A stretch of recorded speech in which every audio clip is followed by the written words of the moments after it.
Bueno, estamos de regreso aquí en Atardecidos. Recuerden, hasta las 7 de la tarde, aquí en Señalú, canal 30 de la TDA, 22 de Supercanal HD.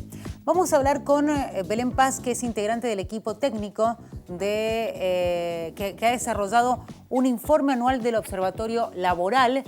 Pertenece a la Universidad Nacional de Cuyo y sin duda es muy interesante las conclusiones que ha sacado este estudio. Como decíamos, es integrante del Instituto de Trabajo y Producción, que es el ITP de la Secretaría de Extensión de la Universidad Nacional de Cuyo. Le vamos a dar la bienvenida. Belén, ¿cómo estás? Buenas tardes.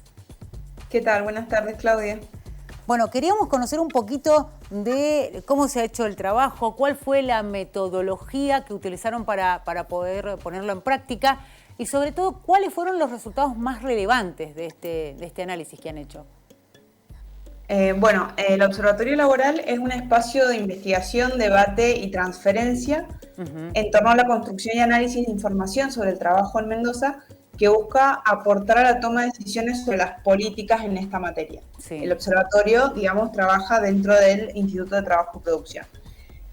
Y este informe se realiza hace ya varios años. En un principio empezó haciéndose de manera trimestral, pero hace desde el 2017 que se realiza de manera anual. Este informe consta de 3 partes. En la primera se hace referencia a un panorama regional y nacional en relación con la dinámica económica y laboral. En la segunda parte se analiza más bien la situación del mercado de trabajo en Argentina, pero principalmente en Mendoza. Sí. Y en la tercera parte, se denomina debates y contribuciones, lo que se hace es publicar artículos que abordan diferentes temáticas vinculadas al trabajo y que son elaborados por investigadores, graduados o estudiantes de la universidad, con el propósito de poner a disposición de la comunidad mendocina todos estos temas, digamos, desde una diversidad, digamos, de miradas. Lo que solemos hacer es, a lo largo de todo el año, el observatorio va sistematizando estadísticas sobre empleo que son publicadas, por un lado por el INDEC, que las releva a través de la encuesta permanente de hogares, sí. Y por otro lado las estadísticas del Ministerio de Trabajo, Empleo y Seguridad Social de la Nación, que tiene como fuente de datos el Sistema Integrado Previsional Argentino, el SIPA, que ahí es donde está toda la información del empleo registrado, y la encuesta de indicadores laborales, que realiza también el Ministerio de Trabajo. Entonces, hacemos esa sistematización a lo largo de todo el año y recién cuando se termina, se completa la serie anual de esas estadísticas, empezamos con la elaboración del informe, que esto suele suceder a fines de marzo aproximadamente. Una vez completadas las estadísticas, solemos, para poder enmarcar el análisis de esos datos que hemos sistematizado, buscamos informes, recopilamos y leemos informes de la CEPAL, la OIT, el Banco Mundial, ese tipo de organismos que nos den cuenta un poco de la situación económica y social que está atravesando la región y Argentina en particular. A partir de ahí se elabora ese primer apartado que mencionaba recién y después, a partir de datos y series temporales que ya venimos realizando en los informes anteriores, los completamos con la información nueva que se sistematiza y procedemos como al análisis, al debate y a la redacción efectiva del informe. Sí. Y a la vez que vamos realizando todo este proceso, se hace la convocatoria a los artículos para que quienes quieran compartir y participar y publicar en la sección de debates y contribuciones. Belén, pensando que ese informe, como decías vos, se empezó a armar durante el 2020, que fue el año más complicado, si bien todavía seguimos inmersos en la pandemia, la situación, de actividades ha ido activándose de a poco, algunas ampliamente o en su esplendor, por decirlo de alguna manera, otros un poco con menor cantidad de gente trabajando por una cuestión lógica de una realidad que tiene que ver con cómo se está desarrollando la actividad, si está ampliamente permitido o no. Pero la pregunta que uno hace, y teniendo en cuenta que había un DNU en el cual, DNU presidencial, que prohibía los despidos, ¿con qué panorama se encontraron? Porque desde distintos sectores de la misma economía, ya sea nacional o regional, e incluso de la provincia de Mendoza, decían que era inevitable que pasara esto de que gente se quedara sin trabajo, ¿no? Tal cual. Es lo que efectivamente ha pasado. El hecho de que existieran estos DNU que de alguna manera prohibían los despidos y generaron, digamos, mecanismos y políticas para evitar esos despidos, hubo, de todas formas, una caída en el empleo privado registrado, esta caída que hubo en el 2020, si bien se profundizó un poco más, ya venía sucediendo hace varios años, Sí. Desde mediados del 2018, que se viene perdiendo empleo privado registrado. Y lo que también tuvo como consecuencia esto es que en realidad los empleos que se perdieron fueron principalmente empleos informales. Eso es lo que pasó. Entonces, los más afectados, digamos, en toda esta crisis, en términos de empleo, fueron los trabajadores y trabajadoras del sector informal, que claramente tiene las mujeres ahí tienen una participación muy importante, y por eso también las mujeres, los jóvenes y las jóvenes han sido uno de los principales grupos perjudicados por estar insertos en estos sectores de donde hay una mayor informalidad y cierta desprotección en este sentido. Bueno, ustedes hacen obviamente un desglose de todas las situaciones que se han ido dando. Me quedé pensando en la retracción del empleo privado que se ha dado incluso mayormente en la zona, digamos, de lo que sería el Gran Mendoza. Esto está directamente relacionado también con una cuestión lógica, que es el factor de la cantidad de población que hay, ¿no? Tal cual. En realidad, lo que pasa también es que en las zonas urbanas, en el caso del Gran Mendoza, que es el principal aglomerado urbano de la provincia, los sectores que se han visto más afectados han sido aquellos también en los que se presenta una mayor tasa de informalidad, como es el sector comercio, el sector relacionado al turismo, como la gastronomía, hotelería.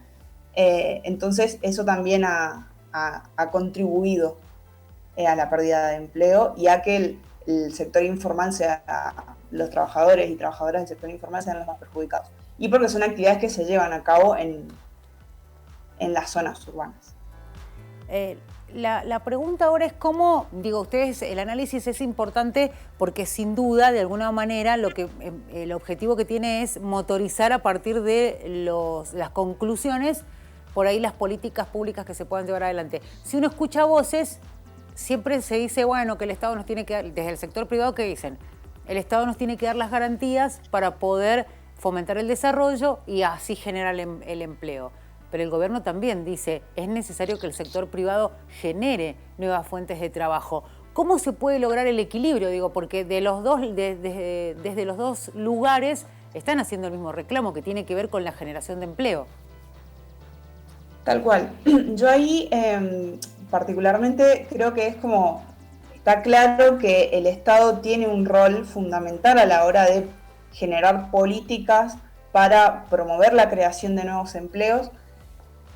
Y esto yo creo que también en este caso, en el caso particular de la pandemia, nos invita un poco a repensar cuáles son los sectores estratégicos a partir de los cuales se puede generar más empleo y genuino.